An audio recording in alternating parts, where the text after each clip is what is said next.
The Trump administration is facing backlash after announcing plans to tighten up immigration restrictions. Acting Director of Citizenship and Immigration Services, Ken Cuccinelli, is here to tell us what the new rules hope to achieve. And protests in Hong Kong against China's efforts to dominate the territory intensified this week. How likely is a military crackdown? Bill McGurn of the Wall Street Journal is here with analysis. And finally, how does a successful financial analyst become an evangelist on the streets of New York? Author of the new book, Missionary of Wall Street, Stephen AUTH, shares his story. The World Over begins right now.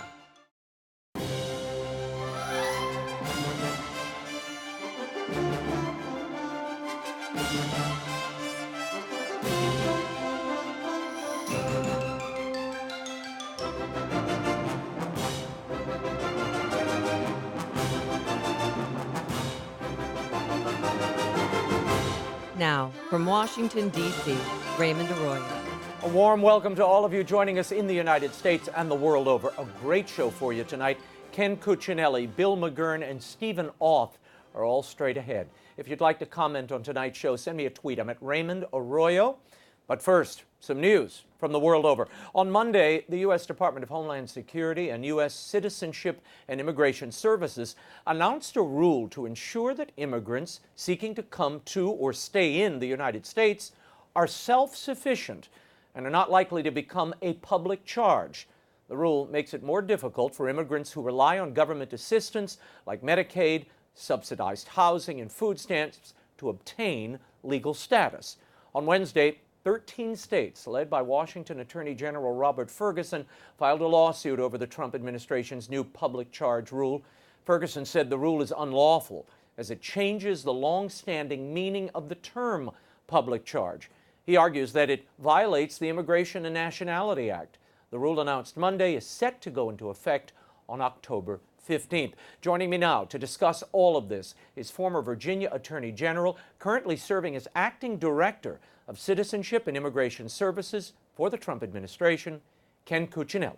Ken, thank you for being here. Good to be with you. Pleasure to have you. Always. I want to start, Monday you made this announcement. This new action is to implement this public charge rule. Right. Now, what exactly does it accomplish? What does the rule change, if anything?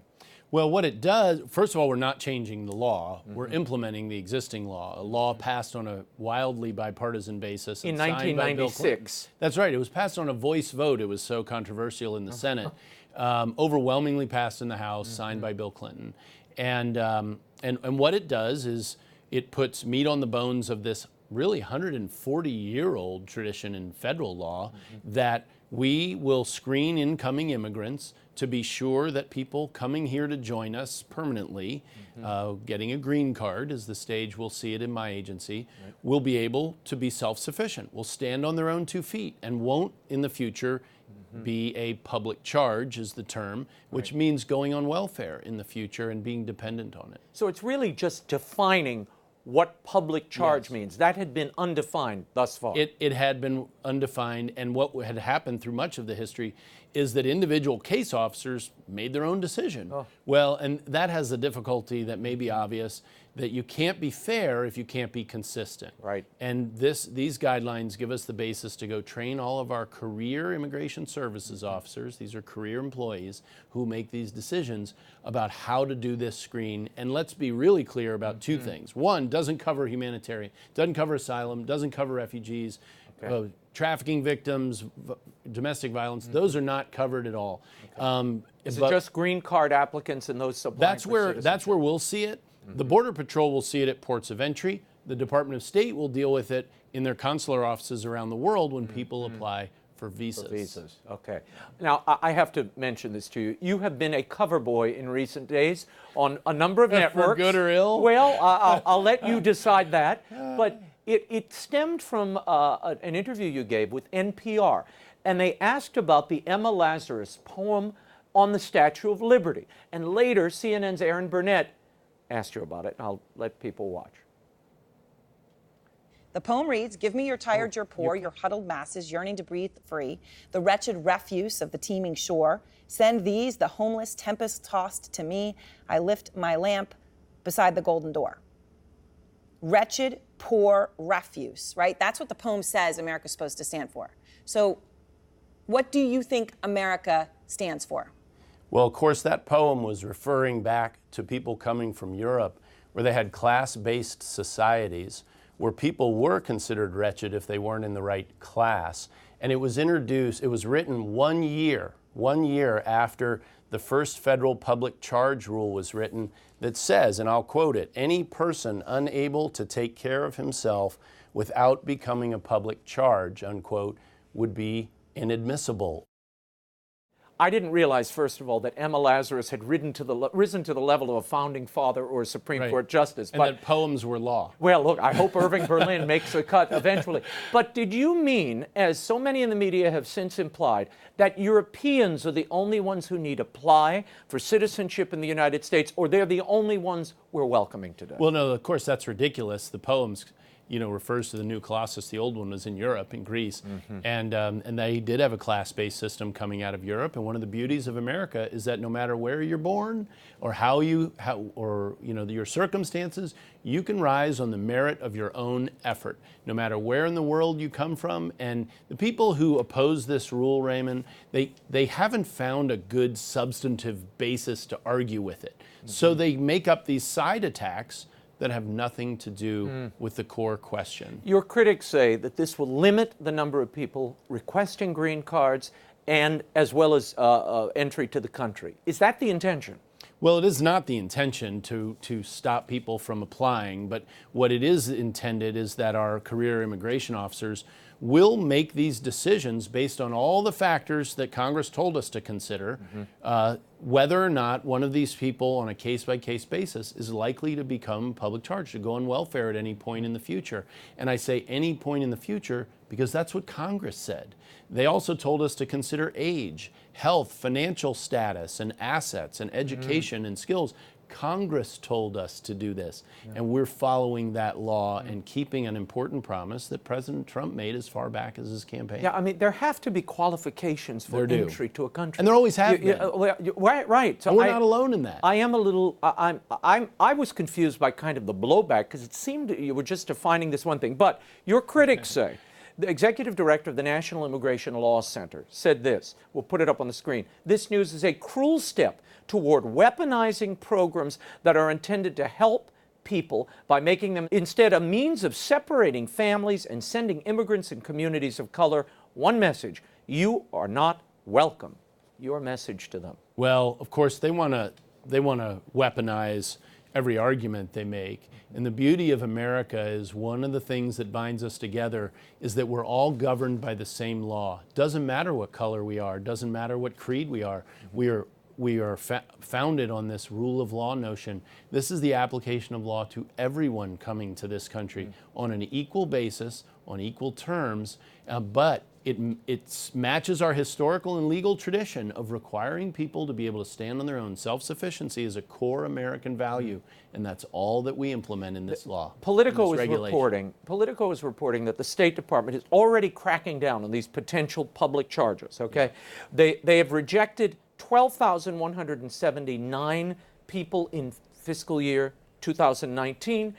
That's up significantly from 1,033 in 2016.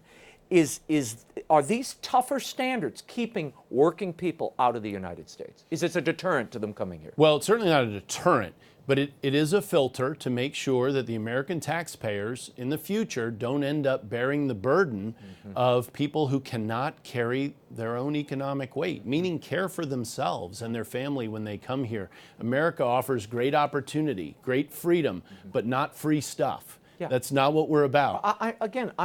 We have an immigrant literally on the other side of this wall who runs our operations here. I won't give his identity, but he's here. His father-in-law had to sign several documents promising that if he couldn't support himself once here, first they made sure he could, but if he lost his employment here, the father-in-law has vowed to take care of him, take him in, feed him and clothe him. My father, who's also an immigrant, when he came in, he needed a sponsor and people promising to take care of him should something. I don't understand the difference here. Well, and my grandfather was a sponsor of his Italian cousins, Mario and Silvio, and he took that very seriously. He was nervous about it. My father had to give up part of his paper route to his cousins so that they could start working right away and learn how to do it and learn English, and a long tradition. And the reality here is that we're getting a lot of incoming screaming from people who don't really care about the standard. But this standard is intended to be meaningful. It will have real application. You pointed to the State Department doing a smaller version of this already. And it will be applied consistently and fairly across the board. And it'll also be consistent with American history and tradition, not just our law. The Bishops' Conference issued a statement this week condemning this rule. Here's what they had to say. This rule will undermine family unity and lead many lawful immigrants to forego vital assistance, including enrollment in nutrition, housing, and medical programs. Families already in the U.S. will be faced with deciding whether to access critical assistance programs for which they qualify, knowing that in doing so, they could jeopardize their ability to stay here with their loved ones. You react to the criticism. Sure. Well, first of all, it's important for people to understand. I mentioned that the humanitarian visas and ways into this country aren't affected by the public charge rule. Also, many welfare programs are not affected by this rule. And we got well, I'll give you a list here when I tell you how we got there. We got over 266,000 public comments on the draft of this rule. It shattered all records in the Department of Homeland Security, and we made major changes, Raymond, based on those comments. And a focus of many of them was on, for instance, medical care for children, excluded. Pregnant women, excluded. After they've given birth for 2 months, excluded. School lunch programs, student loans, excluded. WIC, excluded. CHIP, excluded. There's a vast number of these things that are excluded, and a lot of them were moved out of consideration because of the public comments we got. So the bishop's saying that this would force immigrants to forego vital assistance, including enrollment, nutrition, housing, and medical programs. You're saying they're incorrect. Well, certainly as it relates to children, those under 21, not just children. Medicaid is readily available. It's one of the most expensive welfare programs we have. School lunch programs still available and uncounted. All of those sorts of things won't be addressed. There are others that are in there. We did a study today, and we looked at other countries who required just this rule for anyone seeking immigration into their country. Mexico, Australia, Canada, the UK has this. Yes. Why do you think you've gotten such blowback? Is it all is this just politically motivated? I believe so. I mean, that's why they're not attacking the substance of the rule. They're using a poem, or they have to make all these side attacks. Back when we had the Jesuits teaching us, we were taught it was ad hominem attacks, right? If you can't really debate the issue, you have to attack the man ad hominem, and that's a lot of what we're seeing happen here. And it's because this is a good rule, well-founded in law and well-founded in American history and tradition, and not different from most of the rest of the world. 13 states are suing you over this. Is that going to stymie or slow this rule from getting implemented? Well, you've seen this president really have the Article 2 power, the executive power, invaded by the Article 3 judges frequently. And it isn't all of them. It's a select few activist judges. So we always worry about that possibility. The good news is this is so strongly founded in law, and the process was so thorough. I told you about all the comments we were responding to, that we feel that we're in a very strong legal position to defend this rule. I want to talk to you about Wednesday. Chaos broke out in Rhode Island at and this was a protest at an immigration customs enforcement facility where people were blocking a truck. We'll roll some of this video. Are we going to see more of this? Last week there was an ICE raid on these 7 processing plants in Mississippi, and we've seen a lot of blowback against law enforcement as a result. Not directly related, but in this case, related. Your thoughts on what we're seeing? Well, let's take the Mississippi operations by ICE. 7 locations in the state. One of the 3 companies at issue, Koch Foods, quickly held a job fair. Well, who showed up? All the locals showed up. And I have seen very little national coverage of this. And they were interviewed. Why are you here? Well, I need the job. It wasn't available to me before. So you've got these employers exploiting illegal aliens who themselves were exploited by smugglers on the way up here. Abusing their human dignity. Absolutely abusing their human dignity. And from an American standpoint, in addition to that, they're displacing people from just that local community as well. So those are still open criminal investigations. This isn't just about the illegal aliens. It's also about the businesses who are exploiting them. What do you say to those who say those people were working in this plant, they were contributing to society, they're paying Social Security, but they're not reaping any of the benefits, and they won't? What do you say to that? They weren't doing anything illegal, is what people Well, say. in fact, they were doing something illegal. They came here illegally. Well, they had done something. Or they've overstayed visas where they first came legally, many of them with no intention of obeying that in the first place. And look, the people responsible for those decisions are the individuals at issue. It isn't ICE's fault that they have to enforce the law. It is their calling by Congress to enforce the law. And so you mention all these protests that they get for just doing their job. These are respectable law enforcement professionals. And when do you ever see, Raymond, domestic law enforcement folks making plans for how to deal with children affected by criminal raids? ICE did that. They did that. Now, they couldn't warn kids ahead of time. They're running a law enforcement operation. But they had a massive plan in place that they executed on to support the families and children, and you've heard about the 300 that were bonded out or released. Those were for humanitarian reasons. Then maybe they were the sole parent with children to care for. ICE did all of that. That doesn't happen to an American criminal busted for robbery or rape or murder or anything else in this country. No. And yet we have the media screaming up and down, and you see protests everywhere for them doing their job well. Yeah, well, I have to say, I had read a lot of that reportage. My heart broke when I read the way these agents were depicted. The ICE agents were depicted as thugs and, the jackbooted thugs coming in the night, taking people. I've actually been at the border. Those depictions, by the way, those depictions invite attack. They invite violence and they invite escalation. Well, and we're seeing it happen. Yeah. And it is deadly and it's dangerous. It's disrespectful to them as human beings, and it's disrespectful of the law itself. There's something across the board going on where we're seeing law enforcement across the board, in New York, in Philadelphia, along the border, being attacked by citizens and almost egged on by politicians, which I cannot fathom. It is the cops that protect. That's the thin blue line that protects all of us. Only people in America who have to go to work every day with the prospect of standing between you, whoever that viewer is, you and deadly evil.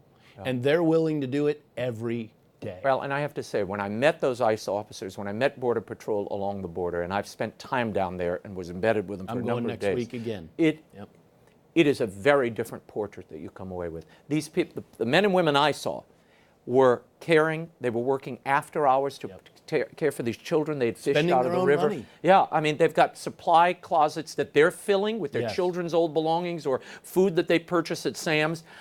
This is not, don't believe the caricature you're seeing. This is a nuanced story. Yes, there are irregularities. Yes, there are people breaking the law. There are also drug cartels shooting at these Border Patrol people that we never see reported. I saw them along the water a week or two ago, one Border Patrol in the river boat took 50 rounds of fire from the Mexican side of the river. You don't hear a lot of that reported in the mainstream American media. These guys are putting their lives on the line. And you also haven't heard about the 4,000 rescues performed by Border Patrol agents just this year. Right, which I've seen. They wait to get the immigrants, well, not the immigrants, the cartels moving the immigrants. They will push them to the edge of the river, and they wait until Border Patrol moves into position, and then they push them all into the water. So in some ways, Border Patrol in our system is being used as the final handoff into America. We have to do something about this. We need to, for the sake of these people, to watch mothers and children and little babies thrown into a river. Well, and this is a violent river. The Rio Grande is not like my desk. There's currents. And some of these people end up floating and getting caught in that current and pulled under. It is a heartbreaker. Well, and we don't see enough of the cartel side. If we look from the northern side of the border south. If you look from the southern side of the border north, what you see is a toll booth for the drug cartels, the most evil, vicious, monstrous people in the Western Hemisphere, the Mexican drug cartels. Over 2/3 of the crossings are basically run as a toll booth by Right. them. They're making hundreds of millions of dollars. They're raping and assaulting women and children. 30% of women are sexually assaulted in the trip up. This is not, A, it's not a safe journey. B, these people are being lied to in their home countries. I've seen the advertisements, and there are advertisements, folks, for these people to come up. It is a human tragedy, but we also have national sovereignty at stake. We've just finished 5 months in a row of over 100,000 people crossing that border illegally. This is not sustainable. Unbelievable. It's unbelievable. I need to ask you this before I let you go. It was announced last Friday that your agency is closing all but 7 international immigration offices by August 2020. Why? You closed the one in Moscow, in Juarez. Why? Wouldn't it make more sense to keep those offices open, route anyone who wants to come into the United States there in their home country, rather than saying the only toll booth is the one that goes across the Rio Grande? Yeah, so all of the ones closing are a cost to run. And I say that may sound obvious, but I'll give you an example. We're keeping Nairobi, Kenya open because it's actually more cost effective to keep it open and do refugee work there in East Africa on site than it is to close it. So we are making those financial decisions. We'll save $16 or $17 million doing this, but this is also happening at a time when we're electronifying all of our application processes. And we also have circuit riding refugee officers who go for 45 days at a time out to various parts of the world that most people have never heard of to do a lot of the frontline work. And the offices we're keeping open are Mexico City, Guatemala City, and San Salvador because of the crisis, the southern border. We are doing frontline work there to mitigate that. We're keeping 2 open in China. We have an enormous amount of fraud inspection we have to do out of China. Similarly in India, a lot of employment, and then Nairobi, Kenya. The other ones don't make financial sense in this day and age, and we can do the work, first of all, by traveling to points periodically, more cost effectively, and because it's the 21st century and we're modernizing our processes. And for most of what we do, the State Department can substitute. When people are in dire straits, they're looking for a human face and a point of contact. Doesn't it make more sense to say, here's the port of entry here, you've got to fill out the paperwork, you've got to go through the process, rather than saying, make the trek and come to a real port of entry at the United States border somewhere? There are humans in all these places. We're doing this hand in glove with the Department of State, and in the places we don't have offices today, they're doing this work anyway. So this is a question of who's more effective at doing it in each of these places. We're saving the taxpayers' money. We aren't going to sacrifice the quality of our work. And as I said, with the modernization of our processes, we're able to do more remotely than we've ever done before. Thank you. Acting Director of Citizenship and Immigration Services, Ken Cuccinelli. Good to be with you. Thank you for being here. We'll have you back soon. Bill McGurn is up next. But first, a little more news. Hong Kong protests intensified this week, shutting down the city's busy international airport for 2 days. Police with batons and pepper spray clashed with thousands of protesters, causing fears of a Tiananmen Square-style crackdown by the Communist Chinese government. The pro-democracy movement, which was sparked by an uproar over an extradition law, is now in its 10th week.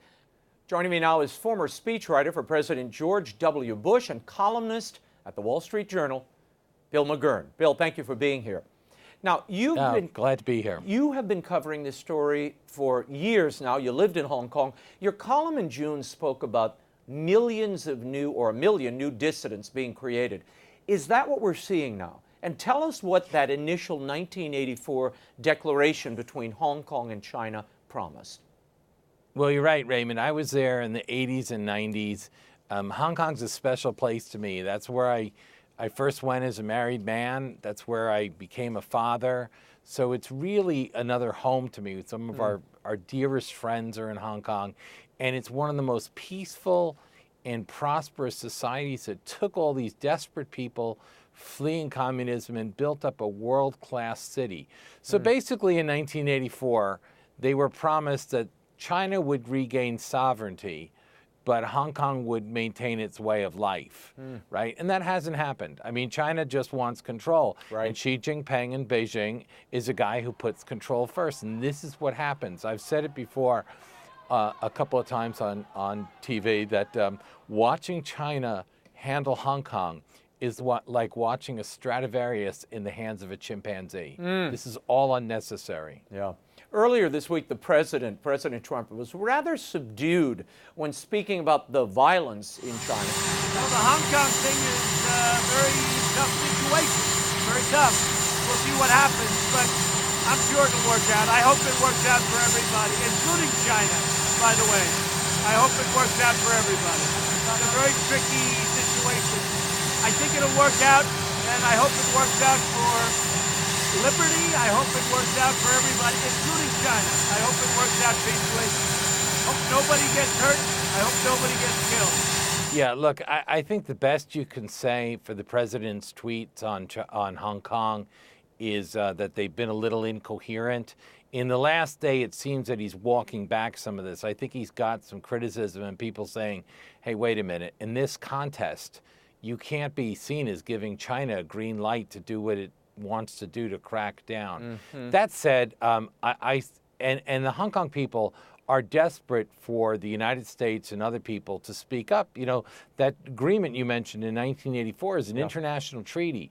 We have $80 billion invested in Hong Kong. We have about 25,000 Americans living there. Wow. We have a lot of interests there that are at stake. So, but that said, Trump isn't the problem. The problem is a communist leadership in Beijing and their puppets in Hong Kong that want control and have created this whole situation out of nothing. Look, the problem is when you don't allow liberals in your society and you squash them, you get radicals. And that's what they've done to the people of Hong Kong. Today, the president seemed to tie the trade deal to China's behavior regarding these protests. And he tweeted of Xi, "He is a good man in a tough business. I have zero doubt that if Xi wants to quickly and humanely solve the Hong Kong problem, he can do it."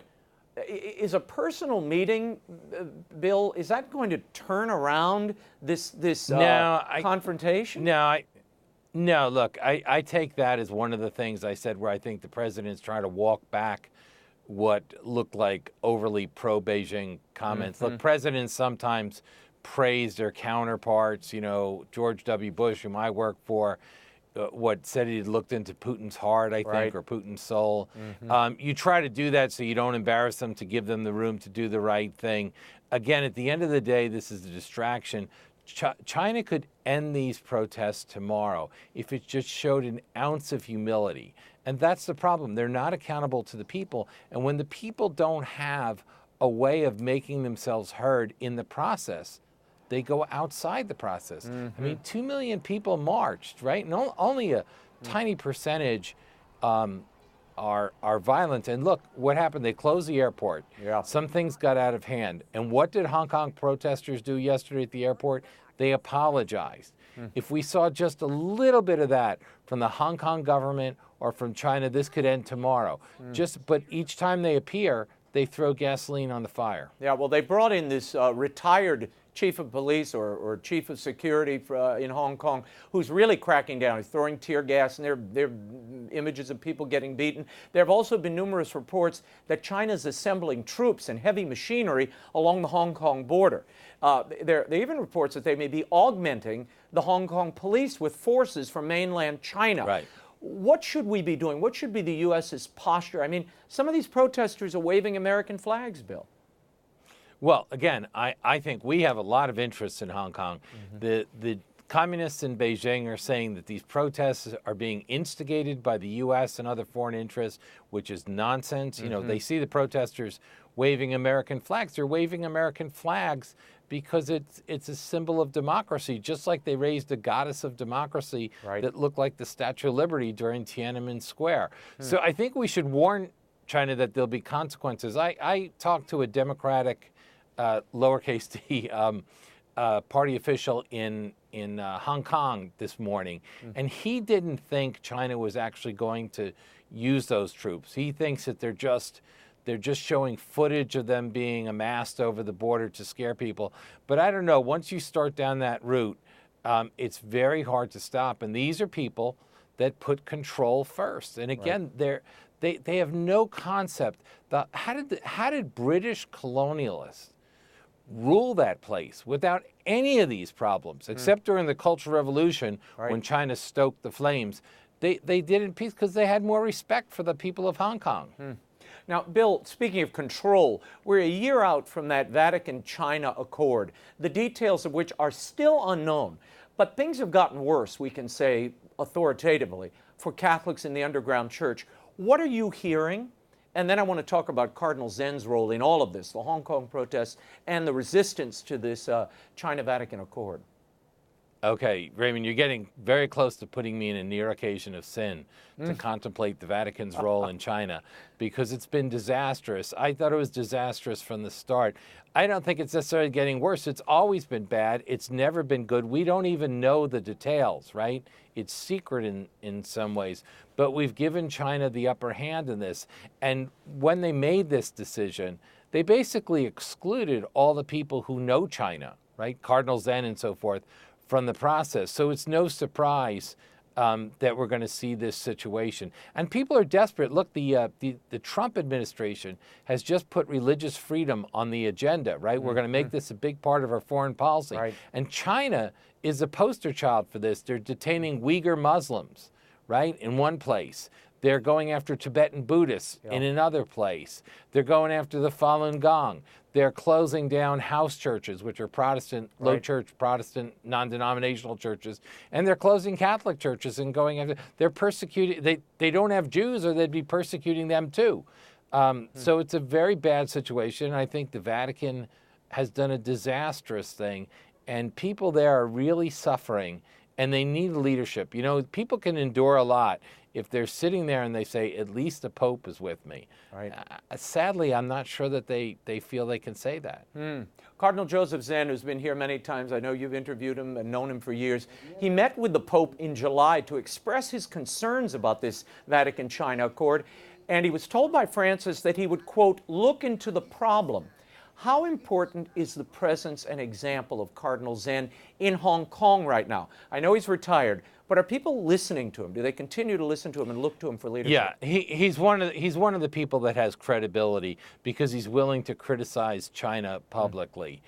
He's an incredibly brave and faithful man. You know, when I worked for President Bush, I arranged for Cardinal Zen to come in and have a private meeting with the president in the residence, right? And China went bonkers, tried to stop it. Among the people who tried to stop it was then Cardinal McCarrick, played a very dishonest role in that. And, you know, he went there to try, and President Bush said, are you the boss of all the Chinese Catholics? And he said, no, but I'm in Hong Kong, so I can speak for a lot of them who are not in a position to speak for themselves. And in Hong Kong, the people know which side the Cardinal's on. I have no doubt if the PLA does come to Hong Kong, a disaster of just incredible proportions, Cardinal Zen will be on the front lines with his people, with his flock. This is a shepherd who stays with his sheep. You know, we're told, I am the good shepherd, I know my sheep, and my sheep know me. That's what people say of Cardinal Zen. Is there a religious imperative here that's a part of these protests, Bill? I know there was a video where Cardinal Zen, he was a part of the video, and his wrists are bound and he seems to be supporting the protests.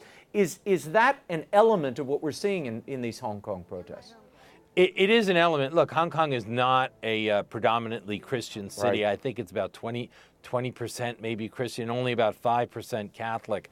But they have a strong role. If you remember, one of the protest songs, one of the threats the protesters made is, police, keep your hands off or we're going to sing Alleluia to the Lord.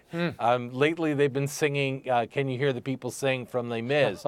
And the Cardinal's been out there. And look, only a fraction of these people have gone violent, right? And I think one of the great things about the church and Cardinal Zen and the people with him, they temper a lot of that. They're there to keep things peaceful. You're not going to find them being violent. And so I think they're a great influence on this. They're not running it, but they're respected for their stand. And I think they're a big hope of keeping this, of people peacefully and strongly demonstrating for their freedom and saying we're not going quietly into that night.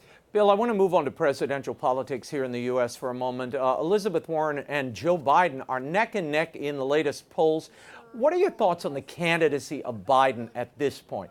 Does he have the stamina and the mental agility to win this nomination, given what we've seen in recent weeks, particularly at the Iowa fair? Right. I think the way you're asking the question sort of gives the answer. When he first started out, I thought he looked kind of vigorous and so forth. And I'm a person that doesn't believe that gaffes are career killing.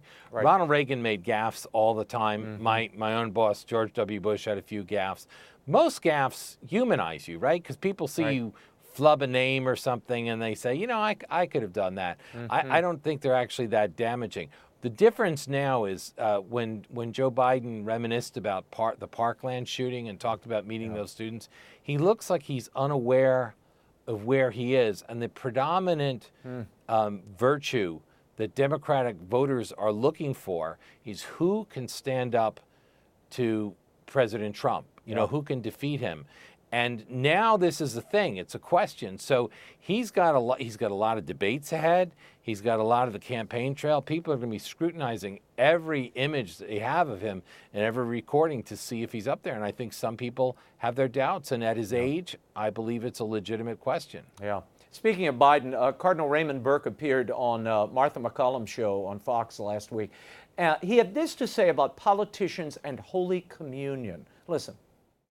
I've had non-Catholic leaders of government in this nation tell me that they were certain that the Catholic Church's teaching on abortion and on these so-called same-sex marriages and so forth had changed because so many Catholics on Capitol Hill are regularly supporting this kind of legislation. And that's a scandal. They may not present themselves to receive Holy Communion because they're not in communion with Christ.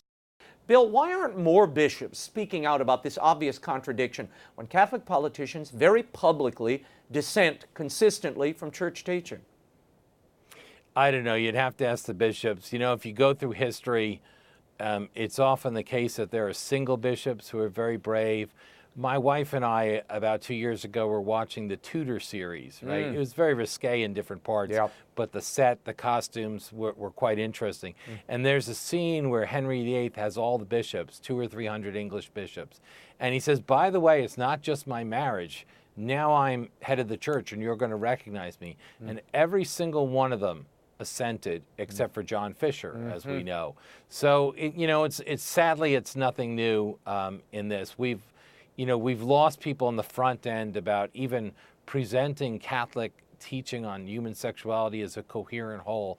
We've lost that, so it's no surprise that the politicians, they don't even worry anymore whether the church is probably in some quarters, it's probably a net plus if they are sanctioned. Right. Before I let you go, what do you make of Israel, at the urging of the president, denying Congresswomen Tlaib and Omar access to Israel? They were planning a weekend trip to Israel.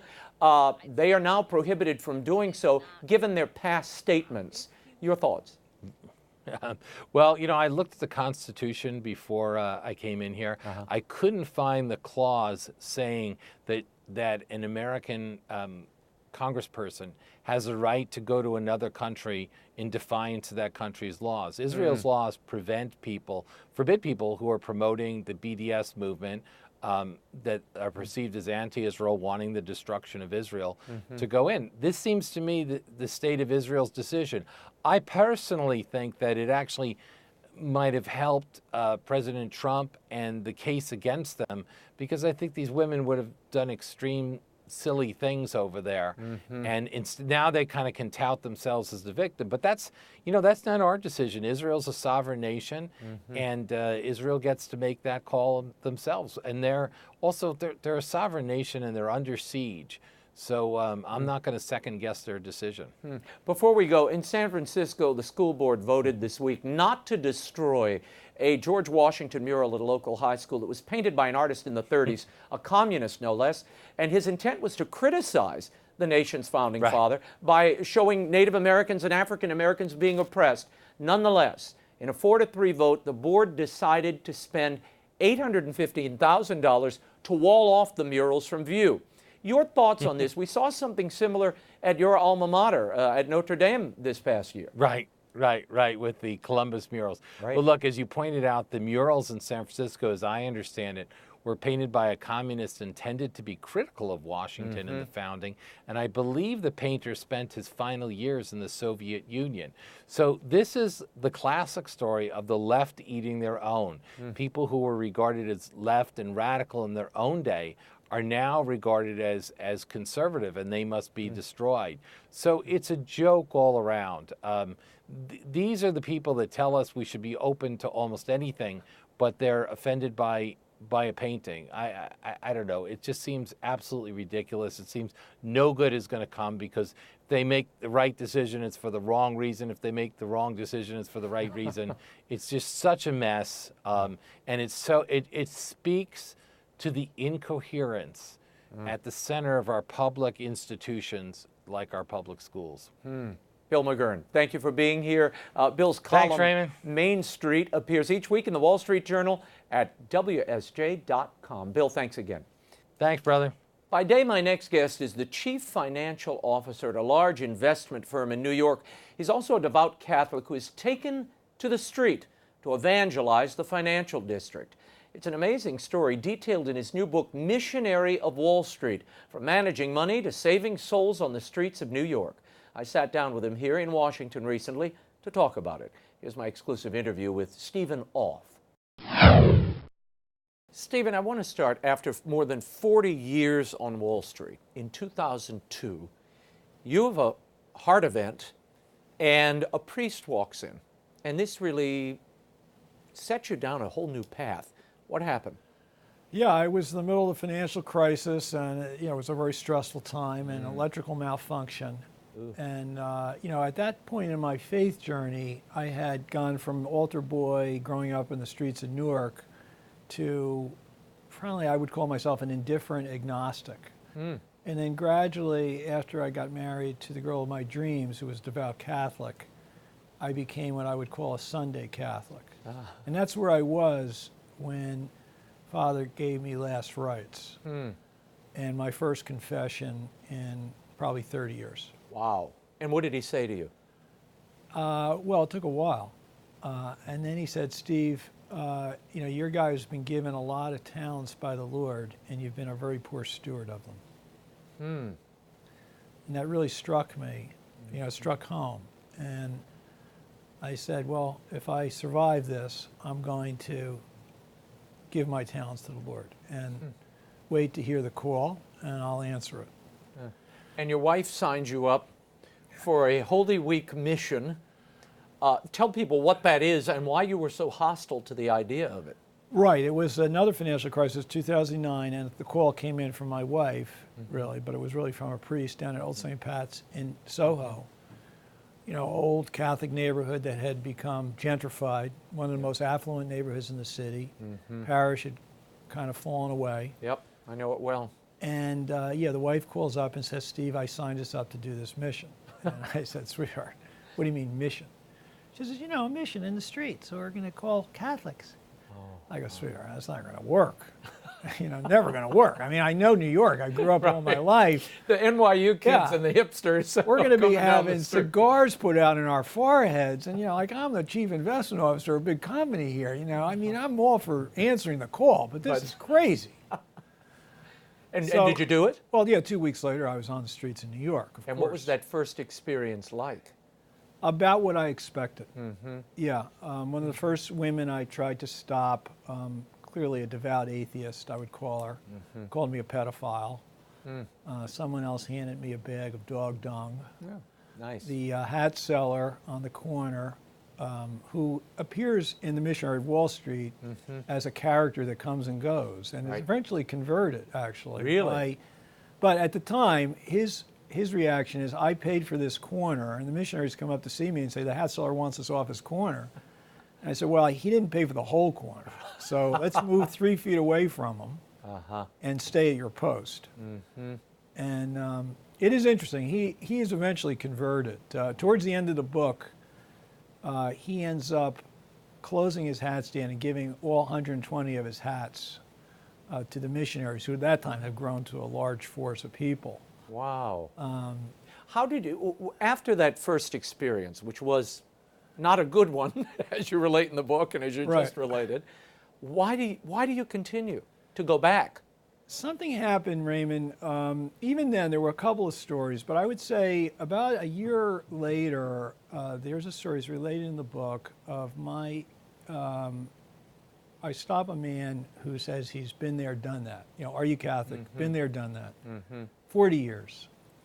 And this is a way too long a story for this show, but I'll just, the nuts and bolts of it is the series of coincidences that led him to me. And it turned out he was on death's door.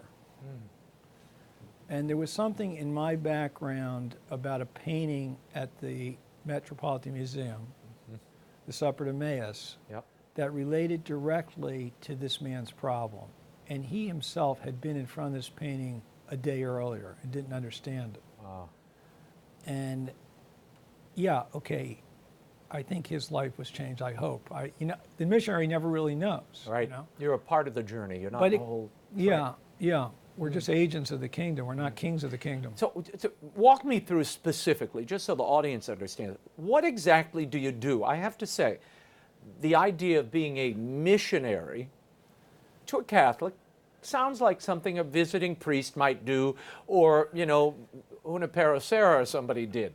Right. Being a missionary today, particularly in a city like New York, in Soho, a neighborhood I know quite well, this is bizarre. Right. So the What missionaries specifically do that you we're do? used to are they come to the parish and safely inside the parish walls, they conduct a mission within these holy huddles that we have. And those are very helpful to us in formating our faith as Catholics. The problem is the largest growing religious denomination in the country are former Catholics. And they're outside the wall. So early on in the book, I say to ourselves, look, we're either going to stay inside this wall. There's this wall, as you know, around Old St. Patrick's. We're going to go out. So we're out on the streets, literally, looking for souls. And it sounds crazy, but over a decade, we've spoken to over 3 million people. We've had 1,000 missionaries at this. And we think we've brought around 15 to 20,000 back to the Sacrament of Confession for the first time in a decade, 2 decades, in one case 6 decades.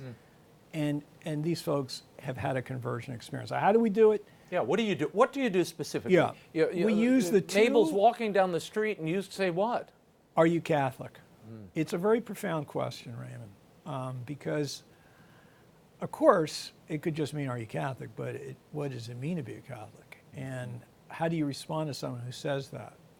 So it is the most provocative way to start an encounter. And if you ask the question with love and joy in your heart, which I would say, if you go back to the early days of Christianity, the way we conquered the world were love and joy. Those were the two characteristics that distinguish our faith.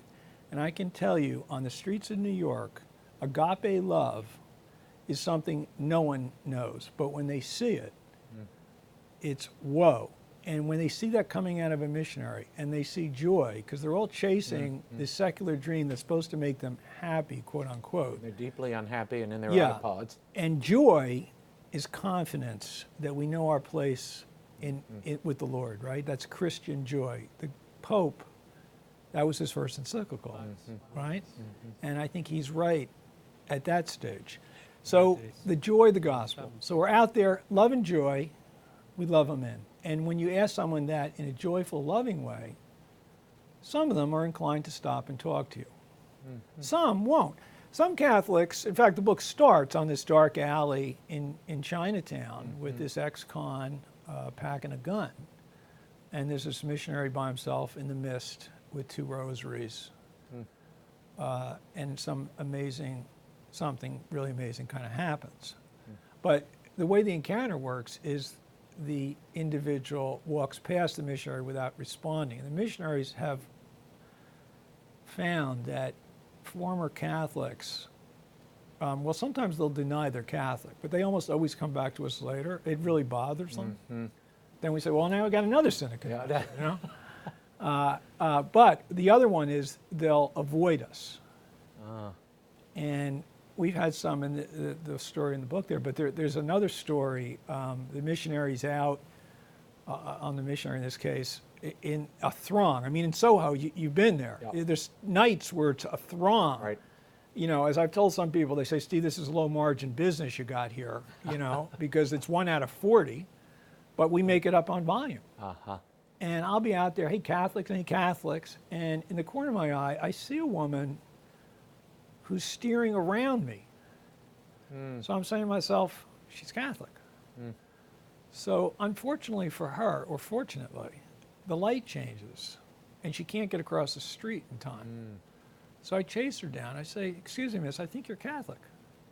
She says, how'd you know that? And a conversation ensues. Bottom line, something deeply troubling. We can all guess what these things are. It doesn't matter. But something that I call the unforgiven sin. There's a chapter about this in the book. And she thinks she can't get back. And won't consider confession, which is part of your goal. We want to get them to confession because that's where they can feel the Lord's mercy and realize they are still beloved by the Father. And that is our objective, full stop. I'll be very frank with you. How do you do that? I mean, you can't Well, get Catholics who go every Sunday to go to confession. How are you going to get people Well, who've first been of away all, for years? virtually the entire parish now has gone to confession. I mean, well, that's a good yeah, plus. none of them were going. And now, you know, when we're out there, last Holy Week we were out there, they all come up to me and say, oh, I've been to confession. I went already, They went need yesterday. the passport stamp. Yeah, I'm in my way now. Okay, so, but with someone like that, it's a lot of we ask a lot of questions, and we'll say, well, how long have you been away from the church? You know, what have you been doing lately? How's your spiritual life going? Usually, it's not going well. Something bothering you? Well, there is. Okay, and before you know it, and then we say, you know, I can't tell the priest. They'll say, you know, I'm unforgivable, and I would say to them, do you think your sin is bigger than God's? I mean, God's bigger than any of that. Or I'm too embarrassed to tell the priest. Do you think God doesn't know what you did already? What do you say to people who say, we hear this all the time, I'm spiritual, I'm not religious. I really don't need that. Yeah. There's a chapter on that in the book, Spiritual, Not Religious. My first question is, how's that working for you?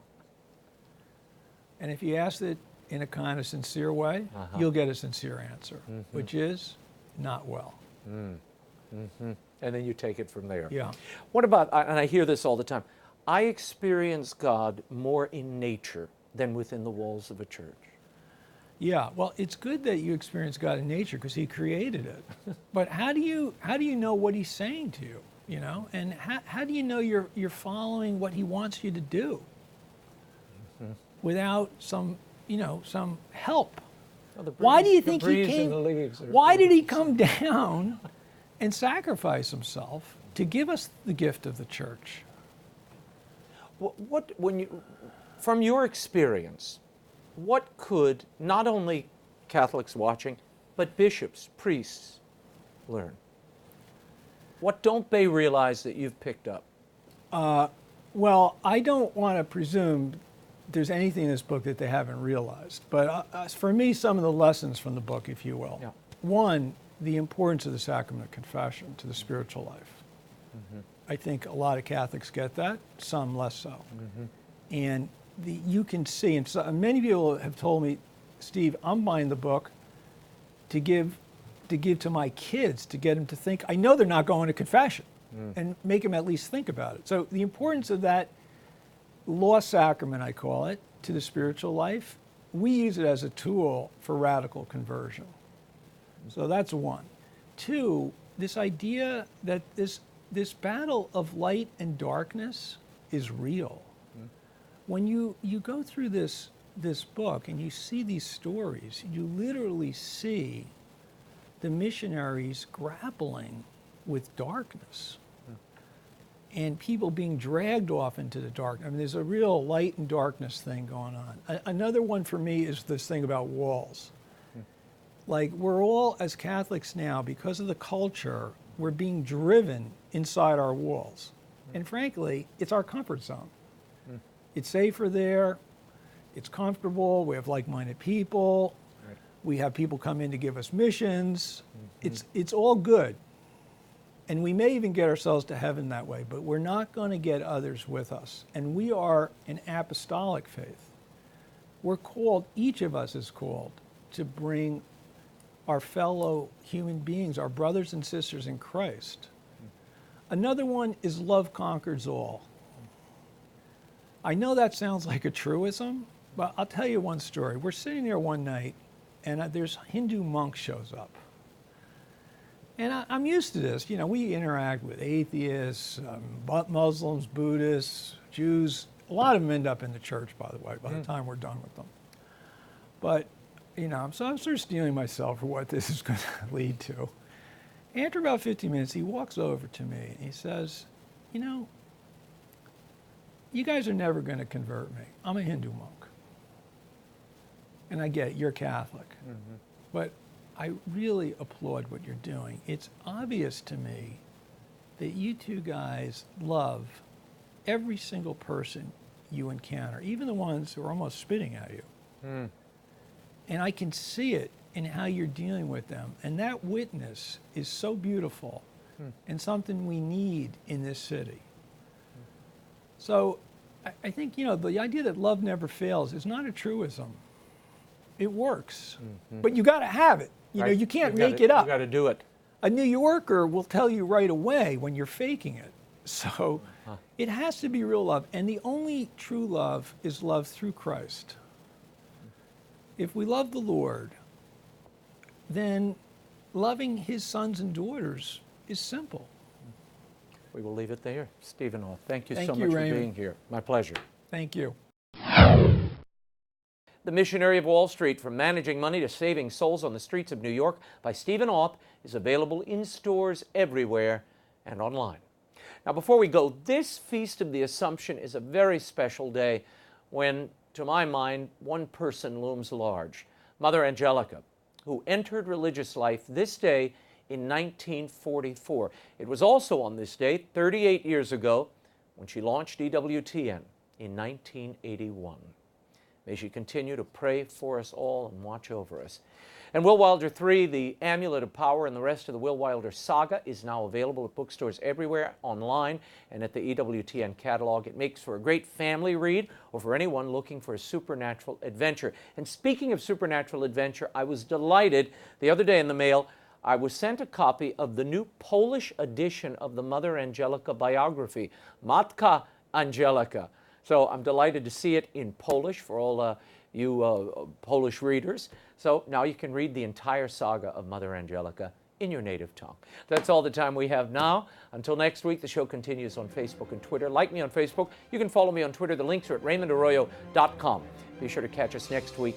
Until then, we'll be scouting the world over for all that is seen and unseen. On behalf of the staff and crew of EWTN News, thank you for watching. I'm Raymond Arroyo from Washington, D.C. I know.